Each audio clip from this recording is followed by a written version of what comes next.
channel English Worth and today we are going to take another lecture on noun series जो कि possessive case के ऊपर आपका possessive nouns और उसके साथ जुड़े हुए रूल्स जो कि यूज ऑफ एपोस्ट्रॉफी हैं, जिसमें आपके 4 रूल्स हम लेंगे। उसके अलावा कोई भी रूल्स नहीं है possessive case के साथ। First one is when apostrophe followed by s, second one is when s followed by apostrophe, third one is when we do not use s to show possessive case, means हम सिर्फ apostrophe use करेंगे। fourth one is when we do not use apostrophe, when we use only s to show possessive nouns. Now let's start with the first rule, use of apostrophe with s। ये कहाँ use हो सकता है, कहाँ use नहीं होता। तो ये फर्स्ट रूल है, आप नॉन लिविंग थिंग्स के साथ इसको यूज नहीं करेंगे। Means we can use of to show possessive case with non-living things. First example, Nepals की। अच्छा, इसमें possession किस चीज़ में आ रहा है आपका? possession आ रहा है आपका नेपाल में। तो नेपाल क्या है? आपकी नॉन लिविंग थिंग है, तो हम उसको यूज़ करेंगे किंग ऑफ नेपाल। ठीक है। नाउ अनदर एग्जाम्पल, जब आप ये देखेंगे कि king of Nepals visit, governor of RBI's signature, जब ऐसे आप देखेंगे तो आप जाहिर सी बात है यही क्वेश्चन होगा कि नेपाल और RBI क्या है? आपका नॉन लिविंग थिंग्स, बट उसके साथ आपका क्या आ रहा है? एपोस्ट्रॉफी s आ रहा है। जबकि पहला ही रूल ये बताया मैंने कि नॉन लिविंग थिंग्स के साथ आपका नहीं यूज करेंगे। बट एक्सेप्शन इज जब किंग ऑफ नेपाल या फिर गवर्नर ऑफ RBI यूज करेंगे, तो ये गवर्नर ऑफ RBI या फिर किंग ऑफ नेपाल, ये क्या है आपका? ये है आपका कंपाउंड नाउन। और कंपाउंड नाउन का पहला रूल ये कहता है, जब भी कंपाउंड नाउन का जो आखिरी वर्ड होगा, लास्ट वर्ड होगा या लास्ट नाउन होगा, उसके साथ आपका क्या यूज होगा? एपोस्ट्रॉफी s यूज होगा जब आप पोजेसिव केस बनाओगे उसका, या पोजेसिव नाउन बनाओगे आप उसका। तो आई गेस ये एक्सेप्शन आपका क्लियर हो गया होगा कि नॉन लिविंग थिंग के साथ कब यूज होगा और कब यूज नहीं होगा। Now first thing is we use it with living things, time, weight, distance, amount और पर्सोनिफाइड नाउन्स। ये बाद में देखेंगे, पहले लिविंग थिंग्स के एग्जाम्पल्स देखते हैं। जब मैं ये बोलूँगा John's English class, Rahul's dog, Amit's book, तो इसका मतलब क्या है? वो जो इंग्लिश क्लास है वो किसकी है? जॉन की। तो पोजेशन किसका हुआ? जॉन का। पोजेशन का मतलब अधिकार या फिर अ पार्ट ऑफ समथिंग और समवन। जब कोई चीज़ किसी को बिलोंग करती है उसको बोलते हैं पोजेशन, है ना। तो राहुल्स डॉग, वो डॉग किसका है? राहुल का। अमित्स बुक, वो बुक किसकी है? अमित की बुक है। तो पहला एग्जाम्पल ये बोलता है कि John's English class starts at 9। Second one is Rahul's dog is very fluffy, very cute, बहुत सारे फर हैं उसके, बाल हैं उसके, है ना। अमित्स बुक, वो बुक किसकी है? अमित की। अब एक छोटा सा डिफरेंस है, जब मैं बोलूँगा अमित्स बुक और मैं बोलूँगा द बुक ऑफ अमित, तो इनमें से गलत कौन सा सेंटेंस है? ये ग्रामेटिकली दोनों करेक्ट हैं, पर जब हम ये बोलेंगे अमित्स बुक की जगह जब हम ये बोलेंगे द बुक ऑफ अमित, तो उसमें हम वेटेज में चेंज कर रहे हैं। वेटेज किसे? सब्जेक्ट और ऑब्जेक्ट का वेटेज। अब उसमें जितना भी कंफ्यूजन है वो अभी दूर हो जाएगा। आई नीड जॉन्स बाइक, जब मैं बोलूँगा I need John's bike and not anybody else's bike, इसका मतलब ये है कि जब मैं ये बोलूँगा जॉन्स बाइक, मतलब मुझे सिर्फ जॉन की ही बाइक चाहिए, मुझे रवि की नहीं चाहिए, मुझे पंकज की नहीं चाहिए, मुझे किसी और की नहीं चाहिए, मुझे सिर्फ जॉन की बाइक चाहिए। तो सब्जेक्ट के ऊपर फोकस है। नाउ अनदर एग्जांपल, जब मैं ये बोलूँगा I need the bike of Ram and nothing else, मतलब नथिंग एल्स बट बाइक, मुझे सिर्फ बाइक ही चाहिए, मुझे स्कूटर नहीं चाहिए, कार नहीं चाहिए, घर प्रॉपर्टी कुछ नहीं चाहिए, मुझे क्या चाहिए? सिर्फ बाइक चाहिए। तो आप ये देख सकते हैं कि सब्जेक्ट और ऑब्जेक्ट के ऊपर कैसे वेटेज चेंज होता है। इस वजह से हम सेंटेंस में वेरिएशन लाते हैं, दोनों ग्रामेटिकली करेक्ट हैं। ठीक है। Now let's take a few more examples for non living things और living things. Non living things, fence blade incorrect phrase है। आप अक्सर ये देख सकते हैं, फ्रेज लोग यूज करते हैं नॉन लिविंग थिंग्स के साथ भी, बट सिर्फ सोशल मीडिया तक लिमिटेड है वो, या फिर बहुत रेयर केसेस में ऐसा होता है जो कि इनकरेक्ट फ्रेजेस हैं। नाउ ब्लेड्स ऑफ फैन, ये करेक्ट फ्रेज है। Tables would, would of table is the right one. Now living things के साथ सिर्फ ये दिखाने के लिए पोजेशन लिविंग थिंग के साथ आ रहा है, नहीं। राहुल्स हैट, राहुल लिविंग है। काउज हॉर्न, हॉर्न मतलब same. Women's purse, boys hand. तो आई गेस आपको ये समझ में आओगे लिविंग थिंग्स के साथ कैसे यूज करना है। Now time, weight, distance, amount और पर्सोनिफाइड नाउन्स के साथ एग्जांपल्स रह गए थे। नाउ पर्सोनिफाइड नाउन्स क्या होते हैं जिनके ऊपर आपको थोड़ा कंफ्यूजन हो सकता है। तो पर्सोनिफाइड नाउन्स वो होते हैं जो वर्ड्स या फिर नाउन आपके आइडियल एग्जाम्पल की तरह यूज हो सकते हैं, एक स्टैंडर्ड एग्जाम्पल्स की तरह यूज हो सकते हैं, एक स्टैंडर्ड थिंग या फिर यूनिवर्सल थिंग्स या फैक्ट्स, है ना। सो जिनके साथ आप कंपेयर कर सकते हो चीज़ों को। Sorry. Now time, time smart, ये एक फ्रेज है आपका जिसका मतलब है एडवांसमेंट ऑफ टाइम। टाइम बढ़ता जाता है, बहते जाता है, रुकता नहीं है, उसको बोलते हैं time smart. Now night's journey, a month's journey या फिर 2 days journey, a week's holiday या अ मंथ्स हॉलीडे या फिर a day's leave, a month's leave. तो ये सब क्या है आपके टाइम के साथ आपके पोजेसिव केस यूज हो रहा है। 1 किलोमीटर्स जर्नी, ये डिस्टेंस बता रहा है आपका, मीटर्स, अ मीटर्स लेंथ या फिर अ किलोमीटर्स लेंथ, है ना। अ रुपीज़ वर्थ, तो आपके ये केसेस जो हैं आपके नॉन लिविंग डिस्टेंस और अमाउंट के हैं। नाउ विद हेवनली बॉडीज मतलब पर्सोनिफाइड नाउन्स जैसे nature's law, sun's fury, nature's love, earth atmosphere with, और इसके साथ कुछ एक्सेप्शंस और हैं जो रिस्पेक्टेबल नाउन्स हैं जैसे court's order, at duty's call. तो आप ऐसे भी कुछ नाउन्स देखेंगे जो बहुत ज़्यादा रिस्पेक्टेबल नाउन्स है या फिर एक्सेप्शंस है जहाँ पे आपको नॉन लिविंग थिंग्स के साथ आपको एपोस्ट्रोफी प्लस एस यूज होगा, ठीक है। Now 2 nouns in the possessive case. अब यहाँ पे सबसे इंपॉर्टेंट चीज़ आपको ये देखनी है कि 2 nouns यूज किस स्ट्रक्चर में हो रहा है।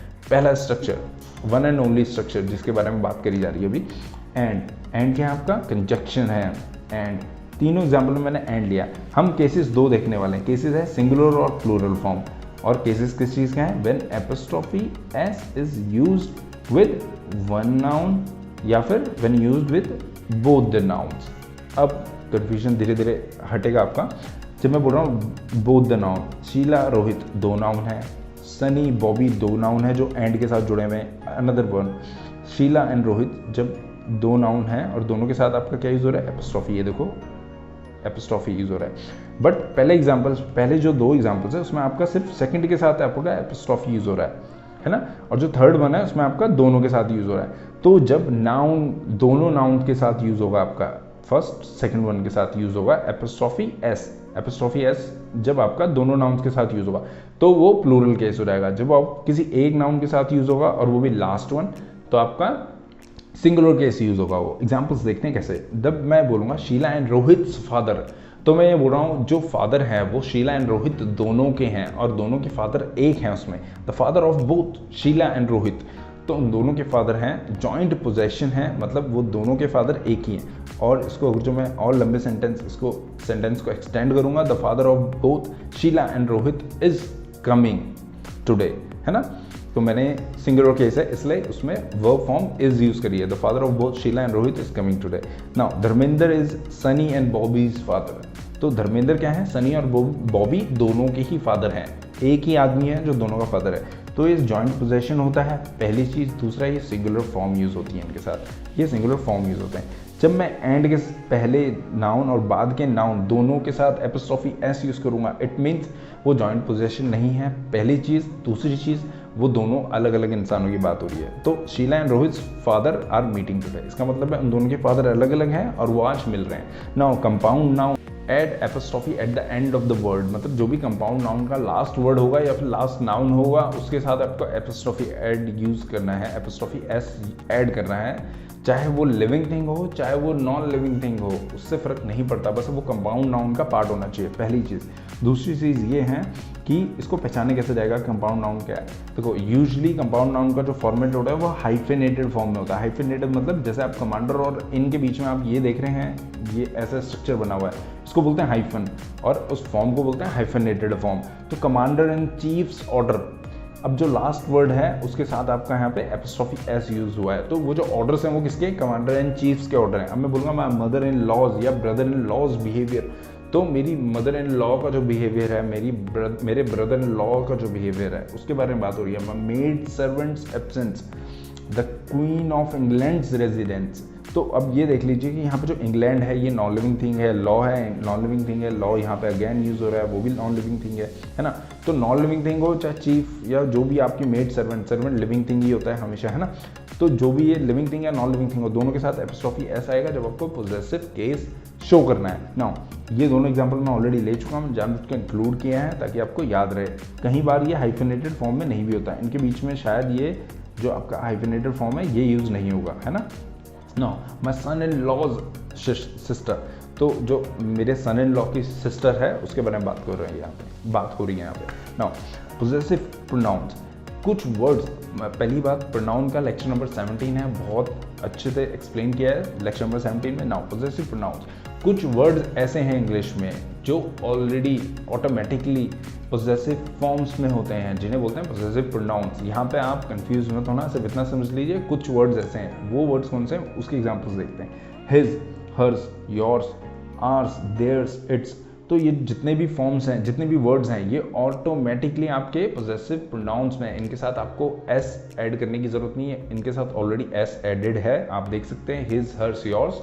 और इनके साथ आपको एपोस्ट्रोफी ऐड करने की जरूरत नहीं है, तो ये ऑटोमेटिकली आपके पोजेसिव केस में। पहले example, yours faithfully, yours truly, yours obediently, yours sincerely. हम एप्लीकेशन फॉर्म्स में देखते हैं, तो ये बहुत ज़्यादा कॉमन एग्जांपल है, आई गेस इसमें किसी को कोई डाउट नहीं होगा। नाउ ये जो एग्जांपल है आपका इट्स और इट इज, मतलब आप देख सकते हैं कि ये वर्ड मैंने आपको पहले ही बताया था कि कोई भी वर्ड आपका जब ऐसे यूज़ होगा एपोस्ट्रोफी एस, तो ये पोजेसिव केस होता है ना, और ये आपका पोजेसिव केस नहीं होगा। तो मैंने आपका ये पहले स्टार्टिंग में ही बताया था, बट इसके साथ एक एक्सेप्शन है। इसमें इस फॉर्म को बोलते हैं पोजेसिव फॉर्म। ये आपको याद करना है और बहुत आसानी से आप समझ जाएंगे। ये एक फॉर्मेट है इंग्लिश का। ये वर्ड के साथ एक्सेप्शन है, जब हम इसमें यूज़ करेंगे इसको इट्स, इसका मतलब है ये कॉन्ट्रैक्शन फॉर्म है। कॉन्ट्रैक्शन फॉर्म किसकी है? इट और इज। ये इसकी कॉन्ट्रैक्शन फॉर्म है, इसका मतलब है इट इज, और इसका मतलब है पोजेसिव। तो एग्जांपल देखते हैं, इट्स कलर। तो मैं ये बोल रहा हूँ कि इसका कलर। जब मैं बोलूँगा इट इज़, तो मैं बोलूँगा इट इज़ अ कलर। मैं बोल रहा हूँ कि इट इज़ अ कलर, या फिर इट इज़ अ बॉक्स। ये एक बॉक्स है, ये एक कलर है ना। जब मैं बोलूँगा इट्स कलर, तो मैं बोल रहा हूँ इसका कलर। फॉर सपोज मैं टेबल की बात कर रहा हूँ, तो इट्स कलर इज रेड, तो इस टेबल का कलर है red. Its colour is black, मैंने एग्जाम्पल ऑलरेडी दे चुका है। तो आई गेस इसमें आपका कंफ्यूजन दूर हो गया होगा, है ना। दैट कार इज योर्स, तो वो जो कार है वो तुम्हारी है। Hers, another example, whose laptop is this is hers, तो ये लैपटॉप किसका है? ये उसका लैपटॉप है। Neither did his efforts succeed nor yours, तो ये समझ में आ गया होगा आपको एग्जाम्पल्स जितने भी लिए हैं कि नहीं तो ना तो मेरे, ना तो उसके एफर्ट सक्सीड हुए, ना तो तुम्हारे, है ना। Now last one is this bag is theirs, तो आपको ये बताना है ये करेक्ट फॉर्मेट है, सही है या नहीं है, और नहीं है तो कमेंट में जरूर आप इसका सही फॉर्मेट जरूर बताना। Now plural nouns, don't use apostrophe plus s with plural nouns ending with s. अब इतनी बड़ी चीज़ कह तो दी, उसका मतलब क्या है? जो भी आपके प्लूरल फॉर्म्स होंगे जो आपके एस के साथ एंड हो रहे हैं, जिनके लास्ट में एस आ रहा है, उनके साथ आपको एपोस्ट्रोफी प्लस एस नहीं ऐड करना है, सिर्फ एपोस्ट्रोफी ऐड करना है। पहला रूल। दूसरा रूल, कुछ वर्ड्स ऐसे होंगे जिनके लास्ट में एस आ रहा होगा, उनमें भी आपको सिर्फ और सिर्फ एपोस्ट्रोफी यूज़ करना है। उसके साथ आपको एक्स्ट्रा वर्ड मतलब एपोस्ट्रोफी के साथ एस ऐड नहीं करना है। फर्स्ट एग्जांपल, ये सिंगुलर है, जॉन किट्स, ये नाम है किट्स, तो इसके साथ में आपका एस नहीं यूज़ हुआ है, एपोस्ट्रोफी यूज़ हुआ है। सेकंड वन, गर्ल्स कॉलेज, ये प्लूरल है, डिकन्स नोवेल्स, तो आपको इतना पता चल गया होगा कि जो भी वर्ड्स लास्ट में एस में ऐड हो रहे हैं उनके साथ सिर्फ और सिर्फ आपका एपोस्ट्रोफी ऐड होगा, बस एस नहीं ऐड होगा, राइट। इस एग्जाम्पल को रहने देते हैं। नाउ फोर्थ वन है boys school, boys victims, pilgrims, यहाँ पे हम ये वाला फॉर्मेट यूज़ कर रहे हैं ना। नाउ इसके अंदर एग्जाम्पल्स लेते हैं। Our parents wardrobe was made in 1950। Parents, पापा मम्मी दोनों आ गए इसमें, ये प्लूरल नाउन है आपका। यहाँ पे आपका एपोस्ट्रोफी ही यूज़ होगा, एपोस्ट्रोफी के साथ एस यूज़ नहीं होगा। ये एस ऑलरेडी प्रेजेंट है तो उसके साथ सिर्फ एपोस्ट्रोफी यूज़ होगा, एस यूज़ नहीं होगा, है ना। ये फॉर्मेट हमेशा यूज़ करेंगे हम इसमें। Girl's pen, we are talking about pen of one girl. जब मैं बोलूँगा गर्ल्स पेन, आप फॉर्मेट जरूर देख लेना, यहाँ पे कलर कोडिंग करिए इसी वजह से, ताकि डिफरेंस पता चलते रहे। जब हम बोलेंगे गर्ल्स पेन तो एक से ज़्यादा पेन है, एक से ज़्यादा लड़कियों के, मतलब प्लूरल केस आ गया, है ना। My brother's book, the book of my brother, जब मैं बोलूँगा माई ब्रदर्स बुक्स तो मैं बोलूँगा the books of my brothers, मतलब एक से ज़्यादा मेरे भाई हैं। तो आप इतना देख लेना कि यहाँ पे फॉर्मेट क्या है। नाउ इसके अंदर दो केसेस और हैं प्लूरल के अंदर। कुछ वर्ड्स ऐसे हैं, कुछ नाउन ऐसे हैं जिनके साथ आप, जिनके जो प्लूरल फॉर्म है वो एस में एंड नहीं होते हैं, उनकी फॉर्म बिल्कुल चेंज है सिंगुलर से। जैसे चाइल्ड, चाइल्ड एक ऐसा एग्जांपल है, सिंगुलर में एक बच्चे की बात हो रही है, जब इसका प्लूरल बोलेंगे तो हम बोलेंगे चिल्ड्रन। उसी तरीके से जब मैं बोलूँगा मैन, MAN, तो मैं बोलूँगा सिंगल मैन की बात हो रही है। जब मैं बोलूँगा एक से ज़्यादा आदमी तो मैं बोलूँगा MEN। तो जब ऐसे कुछ प्लूरल फॉर्म होंगे उसमें आपको एपिस्ट्रॉफी के साथ S यूज़ करना पड़ेगा। Child's play is a right format, children's play is also right, है ना। Children's school right, men's duty, men's wear, तो ये राइट फॉर्मेट है आपके जब आपका सिंगुलर और प्लूरल फॉर्म डिफरेंट होगा, है ना। नाउ अब देखते हैं कुछ वर्ड्स ऐसे हैं जो आपके हिसिंग साउंड देते हैं लास्ट में। For example peace, Jesus, conscience, तो जितने भी हिसिंग साउंड देते हैं आपके लास्ट में, उसमें आपको क्या यूज़ करना है, उसमें आपको सिर्फ और सिर्फ एपोस्ट्रोफी यूज़ करना है। अब सबसे इंपॉर्टेंट बात, हिसिंग साउंड देने वाले वर्ड ज़रूरी नहीं लास्ट में एस में एंड हो, नहीं, वो सी में भी एंड हो सकते हैं, वो ई में भी एंड हो सकते हैं, किसी में भी एंड होंगे, बस उसकी साउंड आपको देखनी है कि वो हिसिंग साउंड है या नहीं है। तो first one is for peace sake, for Jesus sake, for Jesus blessing, for conscience sake. तो आप देख रहे होंगे तो लास्ट में हिसिंग साउंड आ रहा है, तो इसके साथ आप एस यूज़ नहीं करोगे। आई गेस बहुत अच्छे से क्लियर हो गया हुआ। Now last example fourth one is, but हम यूज़ करेंगे यहाँ पे गॉड्स सेक इज राइट, ये सही है फॉर्मेट, है ना।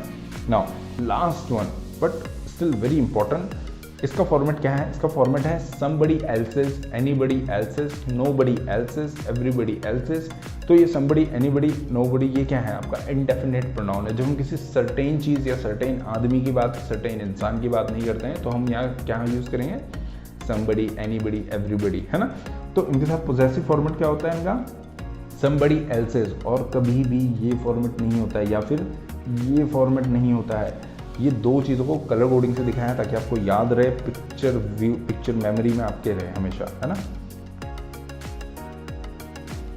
इसका पहला example, it is your house, I thought it is somebody else's, ये किसी और का है, मैंने सोचा ये हाउस किसी और का है। This is not my book, this is somebody else's, तो मुझे लगा ये मेरी नहीं, ये मेरी बुक नहीं है, ये किसी और की बुक है। I can rely on your words not somebody else's, मैं तुम्हारे वर्ड्स पर भरोसा कर सकता हूँ बट किसी और के वर्ड्स पे नहीं।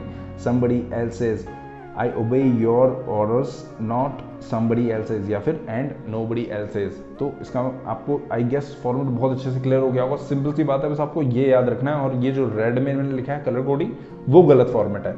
तो इसका जो PDF फाइल है वो आपको हमारे टेलीग्राम चैनल पे मिल जाएगा। And bye bye, have a great day.